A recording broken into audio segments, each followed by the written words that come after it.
एक बार महात्मा बुद्ध अपने हजारों शिष्यों के साथ वैशाली में पधारे। वैशाली में उस समय आम्रपाली नाम की एक सबसे सुंदर महिला रहती थी। आम्रपाली को महात्मा बुद्ध के समय की सबसे सुंदर महिला के तौर पर जाना जाता था। वो इतनी सुंदर थी कि राज्य का हर एक आदमी उसको देख करके मंत्रमुग्ध हो जाता था।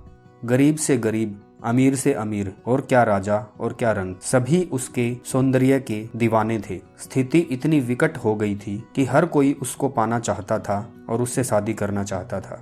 ऐसे में वो अगर किसी एक की हो जाती तो युद्ध छिड़ने की स्थिति बन सकती थी। राज्य में शांति बनाए रखने के लिए एक दिन सभा का आयोजन किया गया, जिसमें ये फैसला लेना था कि आम्रपाली की शादी किससे हो। लेकिन अंत तक कोई फैसला नहीं निकला। किसी एक के साथ आम्रपाली की शादी होने पर बाकी सभी को गुस्सा आ सकता था और गृह युद्ध छिड़ सकता था।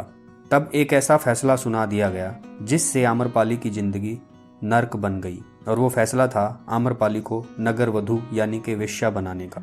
इस प्रकार अब आम्रपाली को हर धनवान और राजा भोग सकता था। आम्रपाली को मजबूरी में ये फैसला स्वीकार करना पड़ा। एक दिन महात्मा बुद्ध के भिक्षुओं में से एक भिक्षु आम्रपाली के द्वार पर भिक्षा मांगने के लिए पहुंचा। आम्रपाली ने जब उस भिक्षु को देखा तो वो हैरान थी, क्योंकि भिक्षु को आम्रपाली के सौंदर्य में कोई रुचि नहीं थी। आम्रपाली ने पहली बार कोई ऐसा पुरुष देखा था जो उसके सौंदर्य को देख करके प्रभावित नहीं हुआ था। आम्रपाली उस भिक्षु को अपने महल के अंदर ले गई और उसका अच्छे से आदर सत्कार किया और भिक्षु को वर्षा ऋतु में अपने महल में ठहरने का निमंत्रण दिया।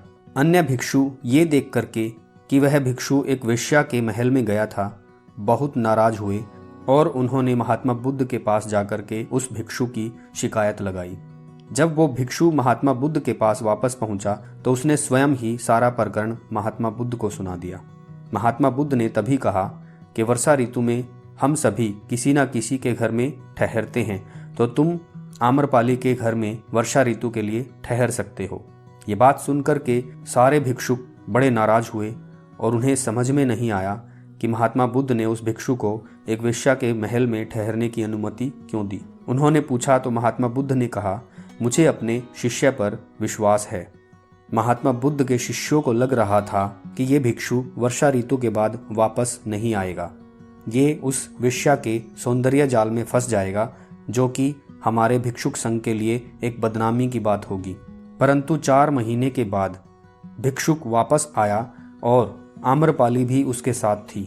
आम्रपाली आकर के महात्मा बुद्ध के चरणों में बैठ गई और बोली कि आपके इस भिक्षु को कौन सा संतोष और कौन सी शांति प्राप्त है, इसने कौन से ऐसे सत्य को पा लिया है जिससे मेरे सौंदर्य से ये बिल्कुल भी विचलित नहीं हुआ है।